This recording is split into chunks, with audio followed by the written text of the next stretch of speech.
At Tel Rehov, archaeologists are digging at an Israelite house that illuminates the religious practices of its ancient inhabitants. Well, we just found this beautiful, exceptional clay figurine showing a goddess, a fertility goddess, that was worshipped here in Israel. Here, in this case, she's shown holding a baby. Who is this fertility goddess? And what is a pagan idol doing in an Israelite home? Dramatic evidence as to her possible identity first surfaced in 1968.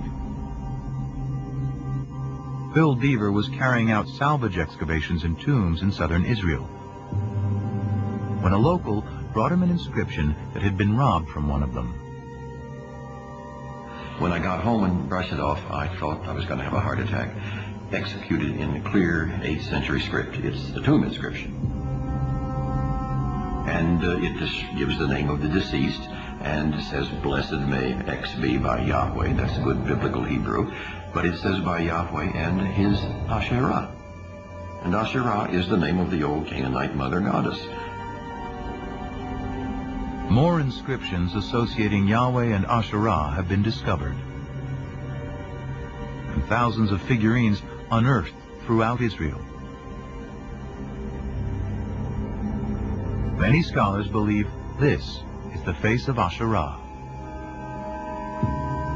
Deaver concludes God had a wife. Even hundreds of years after the Israelites rise from their Canaanite pagan roots, monotheism has still not completely taken hold. This is awkward for some people, the notion that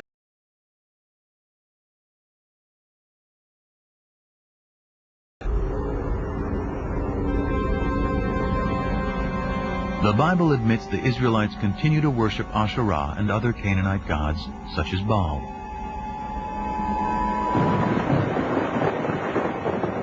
In fact, the prophets, holy men speaking in the name of God, consistently rail against breaking the covenant made with Moses to worship only Yahweh.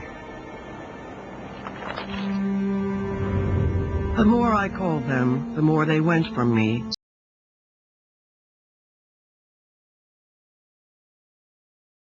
Hosea 11:2. The Israelites had made a contract with God. If they kept it, God would reward them. If they broke it, he would punish them.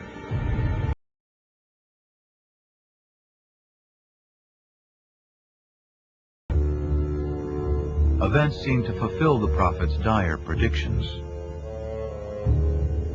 Soon after Solomon's death, the 10 northern tribes rebelled and formed the northern kingdom of Israel. Then a powerful new enemy storms out of Mesopotamia to create the largest empire the Near East had ever known, the Assyrians. The Assyrians were the overpowering military force, and Israel and Judah, the two states that the Bible talks about as the states making up the people Israel, fell under the sway of the Assyrian juggernaut. Numerous Assyrian texts and reliefs vividly document their domination of Israel and Judah.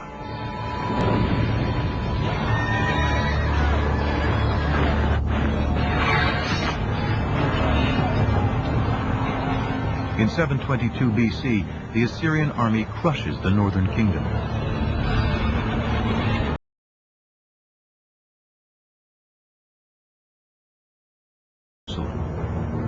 Where the descendants of David and Solomon continue to reign. One of them, Josiah, according to the Bible, finally heeds what the prophets prescribe. We're told in the book of Kings that King Josiah in the late 7th century BC was told that a scroll had been discovered in the temple archives. The scroll was brought to him, and as the scroll was being read, Josiah began to weep because he realized that it was a sacred text containing divine commands which the people had been breaking.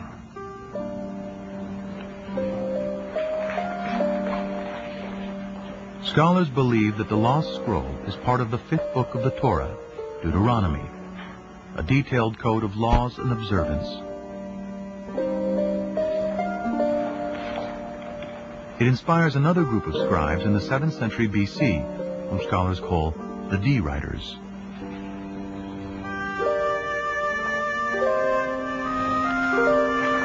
According to the documentary hypothesis, after J and E, D is the 3rd group of scribes who write part of the Hebrew Bible. D retells the Exodus story and reaffirms the covenant Moses made between God and the Israelite people. You should love the Lord your God because he has loved you. He has loved you more than any other nation.